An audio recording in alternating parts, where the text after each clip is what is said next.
ان الحمد للہ نحمده ونستعینه ونستغفره ونعوذ باللہ من شرور انفسنا ومن سیئات اعمالنا من يهده اللہ فلا مضل له ومن يضلل فلا هادی له واشهد ان لا الہ الا اللہ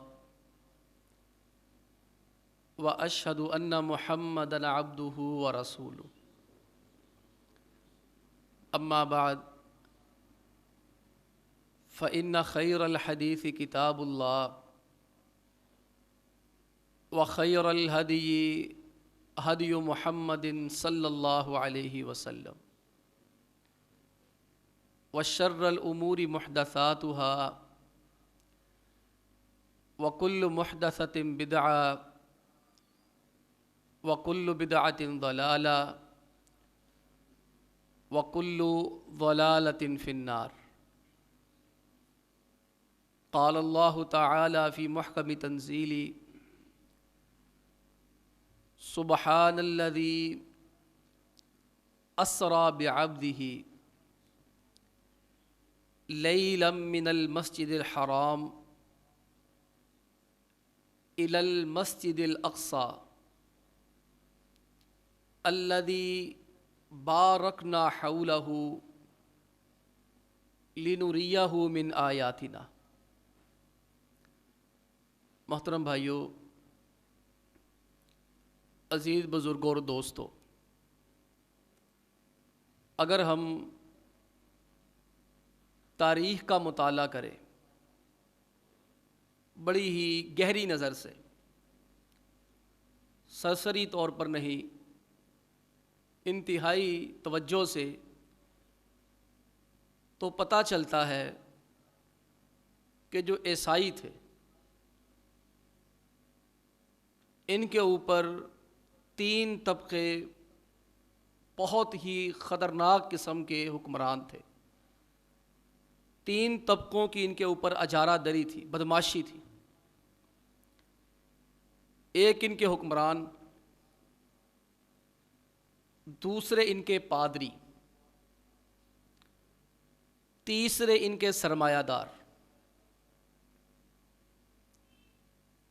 بادشاہ اور حکمران پادریوں سے اپنی مرضی کے فتوے لیتے، ان کو جو چاہتے وہ دیتے۔ حکمران طبقہ سرمایہ دار پہ ٹیکس لگاتا، سرمایہ دار اپنے ملازمین کو تنگ کرتے۔ غلاموں کا نظام تھا اس دور میں۔ ان تینوں چیزوں کو اگر سامنے رکھیں، یورپ کے معاشرے کو آزاد معاشرہ کہا جا سکتا ہے۔ اگر آپ اقوام متحدہ کا منشور پڑھیں، 30 پوائنٹس ہیں، 30 نکات ہیں، ہر نقطے میں یہی بات آپ کو ملے گی: آزادی، آزادی، آزادی۔ انسان آزاد ہے، کاروبار میں آزاد ہے، انسان مذہب میں آزاد ہے، انسان فلاں چیز کے اندر آزاد ہے، فلاں چیز کے اندر آزاد ہے۔ اصل میں یہ تینوں طبقوں کا گٹھ جوڑ تھا، حکمرانوں کا، پادریوں کا اور سرمایہ داروں کا۔ پھر ان تینوں کے مظالم سے عوام تنگ آ گئی۔ اقبال کے اگر آپ اشعار پڑھیں تو اقبال رحمہ اللہ نے ان تمام چیزوں کو بڑی گہرائی سے، میں نے کہا نا گہرائی سے جو بیان کرتا ہے۔ اقبال مغرب میں پڑھا نا، تو مغرب سے واپس آ کر PhD ہو کر اقبال نے یہی کہا تھا: خیرہ نہ کر سکا مجھے جلوائے دانش افرنگ، کہ میں بے شک مغرب میں رہا ہوں لیکن مغرب سے متاثر نہیں ہوا۔ اور کسی جگہ اقبال نے کہا: نہ چھوٹے مجھ سے لندن میں بھی آداب سحر گاہی، کہ میں لندن میں بھی رہا لیکن میں نے تہجد کبھی نہیں چھوڑی۔ اس نے کہا میرے اوپر لندن کا اثر نہیں ہوا۔ اقبال بھی اپنے اشعار میں یہی بار بار کہتا ہے، کیوں خالق و مخلوق میں حائل رہے پردے، پیران کلیسا کو کلیسا سے اٹھا دو۔ اقبال نے مغرب کی اس فکر کی طرف نشاندہی کی، ان کے اندر نفرت پیدا ہوگی پادریوں کے بارے میں۔ پھر اقبال کہیں کہتا ہے، یہ سرمایہ دارانہ نظام کے خلاف اٹھو میری دنیا کے غریبوں کو جگا دو، کاخو امراء کے در و دیوار ہلا دو، جس کھیت سے دہقاں کو میسر نہ ہو روزی، اس کھیت کے ہر خوشہ گندم کو جلا دو۔ اصل میں وہ مغربی معاشرے کی ترجمانی کر رہا ہے اور بتا رہا ہے کہ مغربی معاشرے کے اوپر حکمرانوں نے، مغربی معاشرے کے پادریوں نے اور عیسائیوں کے جگیرداروں نے ان کے اوپر ظلم کیے۔ اس ظلم کا نتیجہ کیا نکلا؟ حکمرانوں کے خلاف آزادی کی تحریکیں شروع ہوئی، پادریوں کے خلاف آزادی کی تحریکیں شروع ہوئی، جگیرداروں کے خلاف آزادی کی تحریکیں شروع ہوئی۔ اس کا ایک فطری نتیجہ کیا نکلا؟ عیسائی معاشرے کے اندر 3 تبدیلیاں ہوئیں۔ عیسائی معاشرے میں بنیادی طور پر 3 تبدیلیاں رونما ہوئی۔ ویسٹ کا کلچر 3 بنیادوں پہ کھڑا ہے، ان کا معاشرت، کوئی بھی معاشرہ 3 ہی بنیادوں پہ کھڑا ہوتا ہے۔ معاشرتی نظام اچھا ہو، فیملی سسٹم صحیح ہو، معیشت کا نظام بہتر ہو، سیاست کا نظام بہتر ہو۔ اب جو فیملی سسٹم ہے، معیشت کے معاملات ہیں، وہ عام طور پر دینی طبقے کے ہاتھ میں ہوتے ہیں۔ معاشرت کے معاملات، کاروباری معاملات، یہ سرمایہ دار کے ہاتھ میں ہوتے ہیں، اور سیاسی معاملات یہ عام طور پر حکمرانوں کے ہاتھ میں ہوتے ہیں۔ اب نتیجہ کیا ہوا؟ یہ تینوں طبقے عیسائیوں پہ ظلم کرنے والے، عیسائیوں نے تینوں کے خلاف بغاوت کر دی۔ آج اگر آپ ویسٹ کا معاشرہ دیکھیں، ویسٹ کلچر دیکھیں، ان کی معاشرت تباہ ہو گئی۔ دین نہیں پیچھے، ان کی معاشرت کیسے تباہ ہوئی؟ 17ویں صدی تک مسلمانوں کے اندر یتیم خانوں کا تصور نہیں تھا۔ یہ مسلمانوں کے اندر یتیموں کو اللہ کی نعمت تصور کیا جاتا تھا۔ یتیموں کے ساتھ خیر خواہی کا جو جذبہ تھا کہ کہیں کوئی یتیم ہوتا لوگ اس کی فوراً کفالت کے لیے تیار ہو جاتے۔ عیسائی معاشرے کے اندر معاشرت ہی ختم ہو گئی، اپنے سگے بچوں کا تصور ہی ختم ہو گیا۔ جب اپنے بچوں کے لیے ہی انہوں نے بیبی ہوم کھولنا شروع کر دی، یتیموں کو خاک پالنا تھا، تو عیسائی معاشرے کے اندر پھر یتیم خانے جنم لینا شروع ہو گئے۔ عیسائی معاشروں کے اندر شادی کا تصور ختم ہوا۔ یورپ کے اندر شادی حیرانگی کی بات ہے، یہ شادی شدہ ہے۔ نتیجہ کیا ہوا؟ بیبی ہوم کھلنا شروع ہو گئے۔ حرام زادے، فرانس کے اندر اتنے حلال زادے نہیں جتنے حرام زادے۔ یورپ کے اندر حلالی تھوڑے ہیں، حرامی زیادہ ہیں۔ کیوں؟ انہوں نے بجائے اس کے کہ پادریوں کی اصلاح کرتے، مذہب کی جانب آتے، انہوں نے مذہب کو چھوڑ دیا، جس کا نتیجہ نکلا یتیم خانے، بچوں کے لیے گھر بنا دیے، جو بچے نہیں پالنا چاہتا یہاں چھوڑ جائے، شادی کا چکر ختم، اور بزرگ بوڑھے ماں باپ ان کے لیے اولڈ ہوم کھل گئے۔ انہوں نے کہا ہم تو آزاد ہیں۔ عیسائی معاشرہ معاشرت میں آزاد ہے، فیملی سسٹم میں آزاد ہے، اس کو شادی کرنے کی کوئی ضرورت نہیں، اس کو باپ کی نگہداشت کرنے کی کوئی ضرورت نہیں، بچوں کو پالنے کی کوئی ضرورت نہیں، اپنی لائف انجوائے کرو، 4 دن آدھی زندگی، کچھ کھالا پیلا موجڑا۔ لو جی، دین گیا، معاشرت گئی۔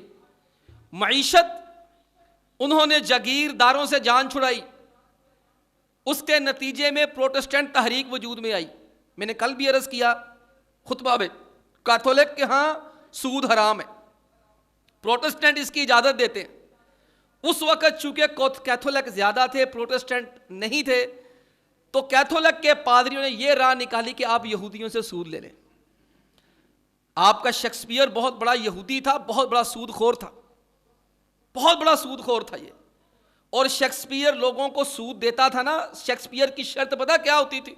جس کو بڑا آپ پوچھتے ہیں، شیکسپیئر بڑا ناول نگار ہے، ڈرامہ نویس ہے، اس کی شرط یہ ہوتی تھی کہ اگر مجھ سے سود لینا ہے اگر میری وقت پہ قسط نہیں دے سکے, مجھے تم نے مہینے کے بعد سود والی قسط نہ دی, تو میں پلنٹی کیا لگاؤں گا, تمہارے ہی انگلی کاٹوں گا, تمہارا خون پیوں گا. یہ لوگوں کے خون پیا کرتا تھا. یہ ڈریکولا کا تصور بھی یہ شیکسپیئر نے دیا ہے, اور اس کے پیچھے اس کی اپنی سوچ تھی. وہ ڈریکولا بذات خود تھا, لوگوں کو سود پہ قرضہ دیتا تھا, جو سود نہیں واپس کرتا اس کا خون پیتا تھا, انگلیاں کاٹتا تھا. یورپ کا معاشرہ بجائے اس کے کہ دین کی طرف آتا, صحیح سیاسی صحیح معاشی نظام کی طرف آتا, جاگیرداروں کو ختم کرتے کرتے بینک کھول لیے. اقبال نے اس کی بڑی پیاری منظر کشی کی ہے. سرمایہ دارہ نظام ختم کرتے کرتے بینک کھولے, اور بینکوں کے تحت ورلڈ بینک وجود میں آ گیا, آئی ایم ایف بن گیا. اب World Bank I M F کے ذریعے سے وہ جو کرتے ہیں اس ملک کے اندر جو کر رہے ہیں آپ کو پتہ ہے. تیسرا رہا مسئلہ عیسائیوں کا سیاست, حکمران طبقہ. وہ انقلاب فرانس ہمارے ہاں بڑی ایک عروج کی بات سمجھی جاتی ہے, بڑی چیز سمجھی جاتی ہے. اب سیاستدانوں سے جان چھڑواتے انہوں نے اپنے اندر 4 قسم کے نظام متعارف کروائے. آپ دیکھیں 3 میں سے 2 باتیں ہم ان کی مان چکے ہیں. ہم نے مولوی کو, دین کو معیشت سے بھی ختم کر دیا. میں پہلے اس کے اوپر جمعہ پڑھا چکا ہوں. ہم نے سیاست کے اندر بھی مولوی کی چھٹی کرا دی. اب سیاست کی جب بھی بات ہوتی ہے ہمارے اندر آپ یہی سنیں گے, جمہوریت آؤ, جمہوریت بہتر ہے. کوئی کہتا نہیں ڈکٹیٹرشپ آمریت بہتر ہے, کوئی کہے گا نہیں سیکولرزم بہتر ہے, کوئی کہے گا سوشلزم بہتر ہے. آپ کو کوئی بندہ یہ کہنے والا نہیں ملے گا نظام خلافت بہتر ہے. جس طرح عیسائیوں نے اپنی عوام کے ذہن بدلے, اپنی عوام کے اندر آزادی کے نعرے لگا کر تینوں چیزوں سے آزادی حاصل کی. 2 چیزیں تو ہمارے ہاں بھی ختم ہوگی بھائیوں. اب آپ لوگوں کو پسند نہیں ہے مولوی اچھا لباس پہنے, سیدھی بات ہے, اسٹریٹ فارورڈ. آپ لوگ, میں اگر اگلے جمعے میں گاڑی پہ آؤں آپ لوگ مجھ پہ شک کریں گے. اگر میں یہاں اپنی دکان کھول لوں آپ لوگ مجھ پہ شک کریں گے. اگر میں اچھا لباس زیب تن کر کے, مجھے پتا میں نے کیسے پہنا ہے, میری مجبوری ہے. لیکن اگر میں نے بازاروں کا چکر لگانا شروع کر دیے, سوتر منڈی میں چلا گیا, تو اسی سارے نے کہنا مولوی مزید دے پیسے کھا گیا. لہ مولوی دا کی کام میں کاروبار کرے. ہم تو شرطیں لکھواتے ہیں نا, کسی امام کو خطیب کو جب رکھتے ہیں انتظامیہ شرطیں لکھواتی ہے, قاری صاحب کام کوئی نہیں یہ کرنا, تسی ویلے پھر دیو پوری دیہڑی تسی کی کر دے جے. یعنی کہ اس کو دینا وہ ہے جس سے گزر اوقات بھی نہیں ہوتی, لیکن کام کوئی نہیں یہ کرنا. یہ ذہن بن گئے نا, بنا دیے انہوں نے. اور دوسری چیز سیاست, لے تسی ہن ممبر تے سیاست بیان کرو گے, سانو نہیں یہو جہا مولوی چاہیے. اینا چنگا تے اخبار ہی پڑھ کے آ جائیے, اخبار پڑھ کے سانو سنا دیتی ہے. میں ان چیزوں پہ بحث نہیں کروں گا, میں جمعے پڑھا چکا ہوں ان کے اوپر. اصل جس چیز کی جانب میں آنا چاہتا ہوں, 3 باتوں سے آزادی حاصل کی. پرائیویٹ لائف, ہر ایک کا نجی معاملہ جو مرضی کرے. معیشت کمانی ہے, جیسے مرضی کماؤ. سیاست کرنی ہے, اقتدار میں آنا ہے, لوٹوں کو ساتھ ملا لو. کاروبار کرنا ہے, فیکٹری کھولنی ہے, سود پہ پیسے لے لو. وہ ہمارا باہر کا معاملہ ہے, مسجد کے اندر سودی نظام ڈسکس نہیں ہو سکتا. سیاست دین کا معاملہ ہے, لیکن مسجد کے اندر لکھ کر لگائیں گے یہاں سیاسی گفتگو منع ہے. کیوں؟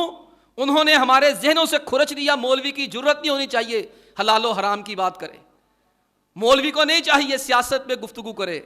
پھر باقی مولوی کے پاس کیا رہ گیا؟ نکاح پڑھانا, ختنے کی دعائیں کرانا, اور کانوں میں اذان دینا, تکبیریں دینا. یہاں جو ہے وہ آ کے آپ کی مرضی کے مسئلے بتانا, آپ کی مرضی کے مسئلے, اپنے صحیح مسئلے نہیں. امیروں کے مسئلے اور ہیں, غریبوں کے مسئلے اور ہیں. امیر تو مسئلہ ہی وہی پوچھنے آتا ہے عام طور پر جو اس کی مرضی کا ہوتا ہے. وہ ساڈے ورگا مولوی اگا کہندے تے سختی بڑا, ان تے مسئلے نہیں دسنے آندے. جدو آرے چ باں آندی وے سب تو پہلے بھج گئے بھی میرے کو ہی آندے نے. پتہ ہے حل اسی کے پاس ہونا ہے. پھر اپنے مطلب کا فتویٰ ہو پھر تو آنا ہے. اگر پتہ ہے نا دل میں کھٹک گئی کہ یہ معاملہ مسئلہ میرے خلاف جا رہا ہے, پھر اس سے نہیں پوچھنا کبھی بھی, کیونکہ وہ سیدھی بات بتا دیتا ہے. رہ گئی معاشرت, اب اس کے پیچھے پڑے. اب اس کے پیچھے کیسے پڑے؟ میں آپ کو لے کے جاؤں گا 8 مارچ 2021 میں، اسی سال 8 مارچ 2021 کو ویسٹرن کلچر یہاں پروموٹ کرنے کے لیے معاشرتی زندگی میں، پرائیویٹ لائف میں، زندگی کے اندر نکاح کے معاملے میں، شادی کے معاملے میں، بیاہ کے معاملے میں آپ کے سامنے کچھ نعرے لگے. میں ان میں سے 5 نعرے ذکر کرتا ہوں جو اس ملک کے اندر اسلام آباد میں، کراچی میں، حیدرآباد میں لگے. اللہ سے لیں گے آزادی. آپ نے سنے جملے؟ عیسائیوں نے کہا دین ختم کرو اپنی پرائیویٹ زندگی سے. یہاں اسلام آباد میں نعرہ لگا، کفریہ نعرہ، اللہ سے لیں گے آزادی. دوسرا نعرہ لگا، رسول سے لیں گے آزادی. تیسرا نعرہ لگا، ملا سے لیں گے آزادی. چوتھا نعرہ لگا، باپ سے لیں گے آزادی. 5واں نعرہ لگا، بائی سے لیں گے آزادی. لے، سیکس فری معاشرہ چاہیے ان کو، سیکسول معاشرہ، فریڈم ٹو ایکویلٹی، ہر ایک کو سیکس اختیار کرنے میں برابری کا حق ہے. اور آپ کی نجی لائف کو متاثر کرنے والا کون ہے؟ اللہ سے لیں گے آزادی. حدیث رسول کی روکتی ہے، رسول سے لیں گے آزادی. مولوی ممبروں پہ مولوی بولتا ہے نا ممبروں پہ، وہ فاقہ کش کے موت سے ڈرتا نہیں، ذرا روح محمدی اس کے بدن سے نکال دو. اقبال کہتا ہے افغانیوں کی غیرت دی کا ہے یہ علاج، ملا کو اس کے کوہ و دمن سے نکال دو. اہل عرب کو دے کے فرنگی تخیلات، اسلام کو حجاز و یمن سے نکال دو. وہ کامیاب ہونے والے ہیں. یہ نعرے لگے ہیں اس ملک کے اندر. ان نعروں کی حقیقت کیا ہے کہ شادی کے بغیر بھی گزارے ہو سکتے ہیں. مرد کے ساتھ شادی کرے، عورت کے ساتھ شادی کرے، چاہے تو بغیر شادی کے بچے پیدا ہوتے جائے، کیونکہ باپ سے لیں گے آزادی. ولی تو باپ ہوتا ہے، شادی کی اجازت تو وہ دیتا ہے. پھر بھائی ہوتا ہے، پھر بھائی وہ ولی بن جاتا ہے جب اللہ سے بھی آزادی، رسول سے بھی آزادی، مولوی سے بھی آزادی. تینے کہا یہ پیو نے پڑھانا ہے، خسرے نے پڑھانا کسی نے کہا تھا پھر مولوی آ کے پڑھائے گا نا، وہ کہتے ابھی کھولو یہ دیکھو. یہ ہے بھائیوں ان کے پیچھے چیزیں. یورپ کا کلچر تباہ ہو گیا، سیاست بھی ہم سے وہ لے گئے، معیشت بھی ہم سے لے گئے. اب آپ دیکھ لیں ہمارے جو سرمایہ دار ہیں، بڑے بڑے سرمایہ دار، پاکستان کے ہوں، عرب کے ہوں، ان کے پیسے کہاں پڑے ہوتے ہیں؟ بینکوں میں پڑے ہوتے ہیں. آپ کیا سمجھتے ہیں یہ جو روڈ پہ چمچماتی گاڑیاں نظر آ رہی ہیں، ان کے پاس اتنے پیسے ہوتے ہیں؟ یہ بڑا بڑا سرمایہ دار کرائے کے گھروں میں رہتا ہے، یہ گھر نہیں لیتا لیکن گاڑیاں اے دن بدلتا ہے. کس لیے؟ سود کے اوپر گاڑیاں ملتی ہیں.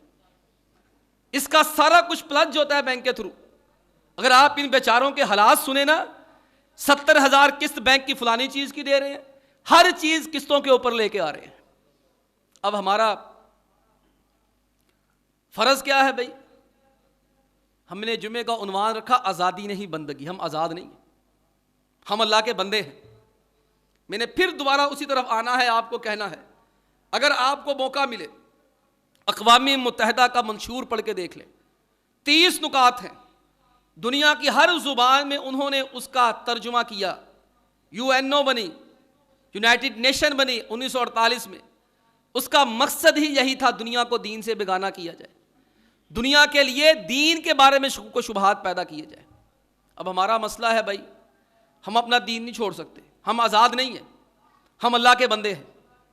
اور بندہ ہوتا ہے وہ غلام ہوتا ہے، وہ اپنی مرضی کا، اپنی آزادی کا مالک نہیں ہوتا.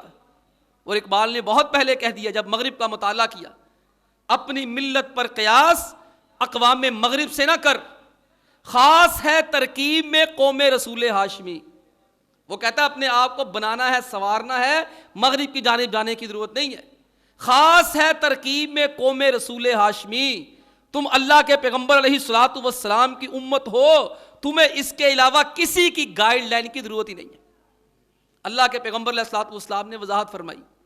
آپ فرماتے ہیں قد ترکتکم علی البیضاء، میرے صحابہ میں تمہیں ایسی ملت دے کے جا رہا ہوں جو روشن ہے. لیلھا کنہاریھا، اس میں رات کا تصور ہے ہی نہیں.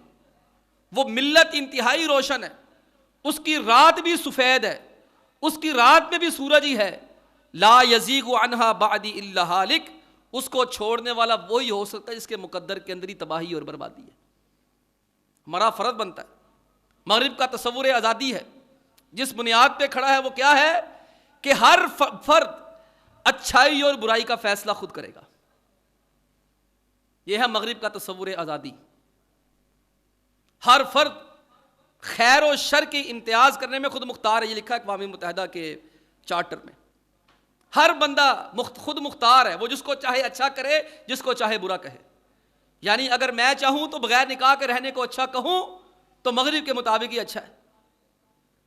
اگر میں کہوں کہ سود اچھا ہے, میں نے سود لینا ہے, تو مغرب نے جو خیر کی تعریف کی ہے کہ ہر بندہ جو خیر کہے گا وہ خیر ہی ہے. پھر پیچھے اللہ تعالیٰ کی ہدایات کی, آسمانی کتابوں کی ضرورت ختم ہو گئی. آپ کا فراز ہوتا تھا شاعر, سیکولر, اس کا ایک شعر تھا, اس پہ بڑا ہنگامہ ہوا تھا. اس نے کہا تھا رسولوں کی کتابیں اب طاق میں رکھ دو. اس کے اوپر کفر کے فتوے لگے. رسولوں کی کتابیں اب طاق میں رکھ دو, یہ قرآن, یہ انجیل, یہ تورات, یہ زبور کو پرے کر دو. جب شور مچا, لوگوں نے شور مچایا, اس نے کہا بھی میں نے رسولوں نہیں کہا تھا. شاعر تھا نا, وزن بنانا آتا تھا, قافیہ بندی میں ماہر تھا. اس نے کہا آپ کو غلطی لگی ہے, میں نے رسولوں نہیں کہا تھا, میں نے اصولوں کہا تھا. وہ تو شرارت کر کے اپنی جان چھڑوائی نا اس نے. لیکن بھائیو, اسلام کا تصور آزادی اور مغرب کا تصور آزادی یہ مختلف ہے. ہم مغرب والا تصور آزادی نہیں اپنا سکتے. ہاں اسلام نے آزادی دی ہے, واقعی دی ہے. جو اسلام میں آزادی ہے وہ کہیں بھی نہیں. لا اکراہ فی الدین, دین قبول کروانے میں کوئی زبردستی نہیں, لیکن آزادی یہاں تک کی رہتی ہے. آگے اگر آپ دین اسلام قبول کر لیتے ہیں پھر آپ کو دین چھوڑنے کی اجازت نہیں ہے. مغرب کا معاشرہ کیا کہتا ہے کہ ہر انسان کا حق ہے اپنے مذہب کو اختیار کرنے میں آزاد ہے. اگر یہاں کوئی کافر ہو جائے, مسلمان معاذ اللہ, مرتد ہو جائے, قادیانی ہو جائے, تو کہتے ہیں یہاں پر اقلیتوں پہ ظلم ہوتے ہیں. کیوں؟ ان کے ہاں آزادی کا تصور کیا ہے کہ لوگ اپنا مذہب اختیار کرنے میں آزاد ہیں. کوئی مسلمان ہے کافر ہو جائے آپ کو تکلیف ہے. اور اسلام کیا کہتا ہے؟ من بدل دینہ فاقتلوہ, جو مسلمان ہے کافر ہوتا اس کی گردن اتار دو, اس کو قتل کر دو. حکمران کرے گا, ہم نہیں کرتے, میں نہیں کہتا کہ ہم کریں. آپ دیکھیں مغربی معاشروں کے اندر جب لوگ مسلمان ہوتے ان کو کچھ کہا نہیں جاتا. کیوں نہیں کہا جاتا؟ وہ سیکولرزم کہتے ہیں, سیکولر کہتے ہیں اپنے آپ کو, اور ان کے ہاں یہ منشور ہے کہ آپ مسلک مذہب اختیار کرنے میں آزاد ہیں. لیکن ہمارے ہاں اتنی آزادی ہے کہ اختیار کرنے میں آپ آزاد ہیں, چھوڑنے میں آپ آزاد نہیں ہیں. اگر آپ چھوڑیں گے اس کے ضمن کے اندر پھر آپ کو اس کی سزا بھی بھگتنا پڑے گی. بھائیو ذرا خیال کریں, ہم ہوش کے ناخن لیں, ہمارے گھروں میں ہو کیا رہا ہے. اللہ رب العالمین نے ہمیں ایک حد تک آزادی دی ہے, ایک حد تک آزادی دی ہے, لیکن بے راہ روی, گمراہی کی حد تک آزادی نہیں دی ہے. اللہ کے پیغمبر علیہ الصلوۃ والسلام اللہ کے بندے تھے, اللہ کے غلام تھے, ہم سارے ہی ہیں. اللہ تعالیٰ قرآن کریم میں بار بار عبداللہ کہتا ہے, عباد الرحمن کہتا ہے, اللہ کے بندے کہتا ہے. ہم اپنے بچوں کے نام رکھتے ہیں عبداللہ, عبد الرحمن. حقیقت کے اندر ہم اللہ کے غلام ہونے کا اقرار کرتے ہیں. اور ہماری جو قرآنی دعائیں ہیں, حدیث کی دعائیں ہیں, ان کے اوپر آپ غور کریں, ہم بار بار اپنے آپ کو عبد کہتے ہیں. بلکہ حقیقت تو یہ ہے, جو شریعت کا مزاج ہے, دین کا مزاج ہے, وہ یہ ہے بندہ جتنا جتنا اوپر ہوتا جاتا ہے, علم میں بڑھتا جاتا ہے, عمل میں بڑھتا جاتا ہے, اتنا اتنا وہ اللہ کا غلام بنتا جاتا ہے. یا دوسرے لفظوں میں آپ اس جملے کو یوں کہہ لیں کہ بندہ جتنا جتنا اللہ کے ہاں جھکتا جاتا ہے, جھکتا جاتا ہے, جھکتا جاتا ہے, اتنا اللہ اس کو بلند کرتا جاتا ہے. آپ غور کریں, ہم نے نماز پڑھنی ہے, ہم نے کہنا اللہ اکبر. کوئی کسی بندے کے سامنے ایسا کھڑا ہوتا ہے, ہم اللہ اکبر کہتے ہیں, ایسے ہاتھ مسکینوں کی طرح ہاتھ باندھ لیتے. کوئی کسی کے سامنے کھڑا ہونا یوں گوارا نہیں کرتا, آنکھیں نیچی سجدے والی جگہ پہ, اور انتہائی غلامی کی کیفیت, اللہ اکبر کہتے ہیں الحمدللہ رب العالمین, اللہ ہم سے بات کرنا شروع کر دیتا ہے. یہ غلامی کی انتہا نہیں ہے. جب ہم رکوع میں تھے اللہ اکبر, ہم اپنا سارا تن من دن اللہ تو ہی سب سے بڑا، میں کچھ بھی نہیں ہوں. جب رکوع میں جاتے ہیں، رکوع میں جانا اور بندگی ہے اور عاجزی ہے اور انکساری ہے. پھر جب رکوع سے اٹھ کے کہتے ہیں سمی اللہ لمن حمیدہ، پھر اپنے ہاتھوں کو ایسے بندگی کی طرح، غلاموں کی طرح چھوڑ دیتے. اللہ ہماری بات سن لے. اللہ ہم نے تیری تعریف کر دی ہے. یہاں بھی بندگی کی کمال نہیں ہوتی. بندگی کی معراج کیا ہے؟ بندہ سجدے کے اندر گر جاتا ہے، ناک زمین پہ رگڑ دیتا ہے. اللہ فرماتے ہیں اب میرا بندہ میرے قریب ہو گیا. شریعت کے اندر آزادی اختیار کرنے سے عظمتیں نہیں ملتی. اللہ کے ہاں جتنا بندہ بنتے جاؤ گے، گڑ گڑاتے جاؤ گے، نیچا ہوتے جاؤ گے، زمین پہ ناک رگڑو گے، خاک آلود ہو جاؤ گے نا، اتنا تمہیں اللہ کا قرب نصیب ہو جائے گا. انسان کو بلندے اور عظمتیں عبد بن کے ملتی ہیں، آزاد بن کے کبھی نہیں ملتی. اللہ کے پیغمبر علیہ الصلوۃ والسلام کو اللہ نے جو سب سے عظیم الشان سفر کروایا وہ کون سا تھا؟ میں نے پہلے آیت پڑھی ہے، سبحان الذی اسریٰ بعبدہ لیلا من المسجد الحرام الی المسجد الاقصی. پاک ہے وہ ذات، ہر عیب سے پاک ہے. اسریٰ بعبدہ، آپ علیہ الصلوۃ والسلام کا سب سے عظیم الشان سفر ہے.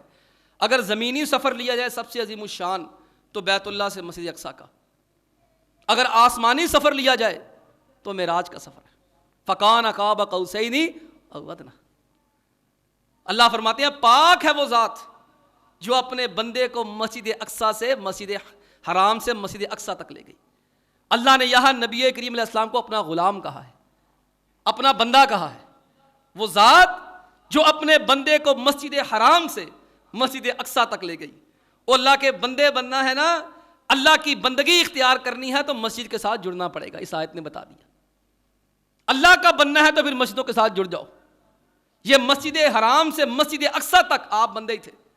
پھر آسمانوں کا سفر ہوا، تو کجا من کجا، تو امیر عرب میں غریب عجب، میرے گن اور یہ لب تو طلب ہی طلب، تو عطا ہی عطا. کسی فارسی شاعر نے کہا نا، میرا در خاک پر اور تیری راہ گزر سدرۃ المنتہا. اللہ کے پیغمبر علیہ الصلوۃ والسلام سدرہ منتہا پہنچ گئے.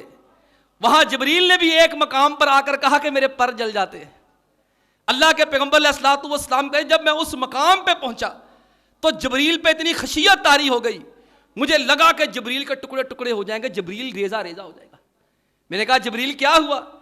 کہا حضرت اس سے آگے نوریوں کی پرواز نہیں، اس سے آگے غلاموں کی پرواز ہے، میں آگے جا ہی نہیں سکتا، آپ کو بلایا گیا ہے. اللہ نے فرمایا والنجم اذا ہوا ما ضل صاحبکم وما غوا وما ینطق عن الہوا ان هو الا وحی یوحی علمہ شدید القوی. اللہ آگے چل کے فرماتے فکان قاب قوسین او ادنیٰ، فکان قاب قوسین او ادنیٰ. اللہ فرماتے پھر پیغمبر ایک کمان یا دو کمان کا فاصلہ تھا، رب کی اتنی قربت نصیب ہو گئی. تو یہاں جا کے پھر کیا بنا؟ کیا آزاد ہو گئے؟ نہ. اللہ فرماتے فَأَوْحَا إِلَىٰ عَبْدِهِ مَا أَوْحَا. یہاں بھی بشریت کا لبادہ ہی رہا، یہاں بھی غلام بن کے آئے. جہاں اللہ نے اتنا بڑا قرب نوازا وہاں اللہ نے یہ عظمت بھی عطا فرمائی کہ نبی کریم علیہ السلام کو بندہ رکھا. اور یہاں بھی ایک میں بات ذکر کرتا چلوں، روایات میں آتا ہے اللہ کے پیغمبر علیہ الصلوۃ والسلام کو اللہ تعالیٰ نے کہا اے نبی آپ بتائیے آپ کو سلیمان کی طرح بادشاہت کرنی ہے کہ میری بندگی کرنی ہے؟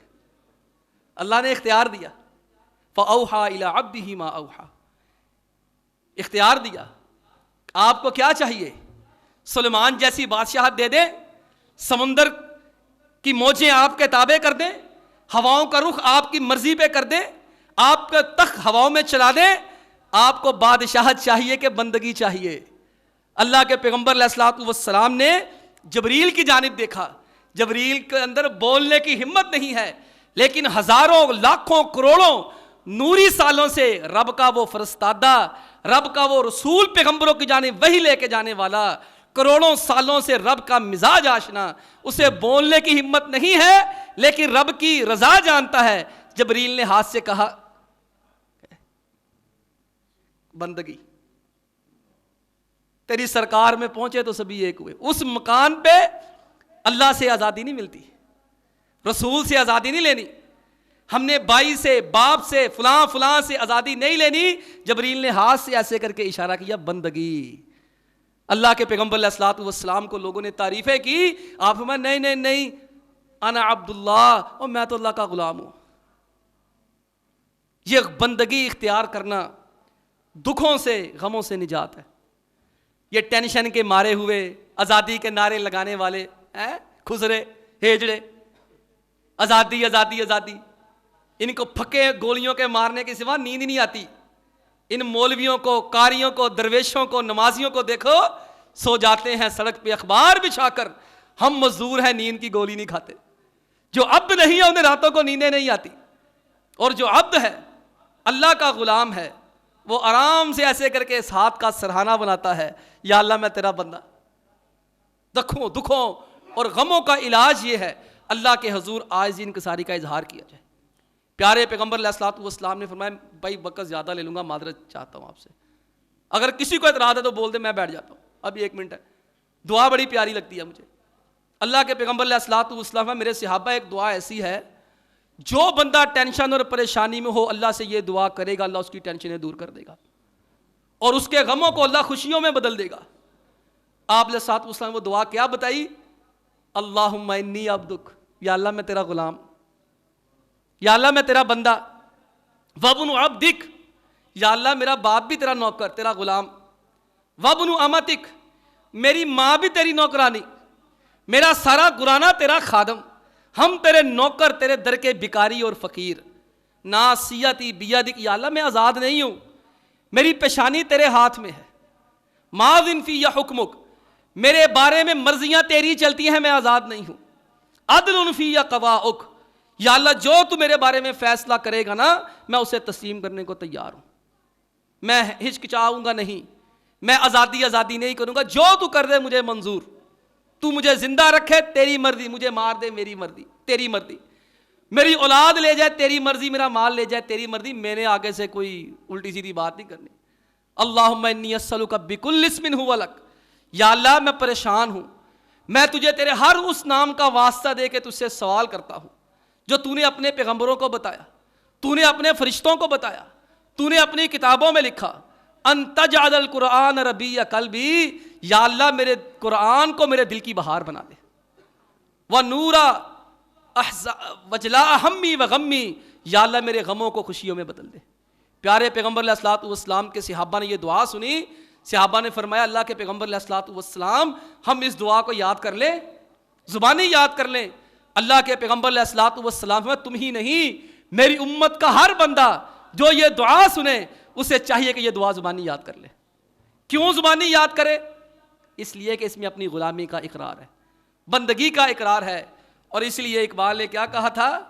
متاع بے بہا ہے درد و سوز آرزو مندی، متاع بے بہا ہے درد و سوز آرزو مندی، مقام بندگی دے کر نلو شان خداوندی۔ اقبال کہتا ہے جو بندہ بننے کے اندر مزہ ہے نا، وہ چودھری بننے کے اندر مزہ نہیں ہے۔ میں تو دنیا جہاں کی دولت ایک طرف ہو اور یہ اختیار ایک طرف ہو، غلامی اختیار کر لو، میں تو اللہ کا بندہ بننا گوارا کروں گا۔ اللہ سے دعا ہے کہ اللہ ہمیں ساری زندگی اپنا بندہ بنا کے رکھے، اللہ مرتے وقت بھی ہمیں اپنا بندہ بنا کے رکھے۔ سبحان ربک رب العزت عما یصفون وسلام علی المرسلین والحمد للہ رب العالمین۔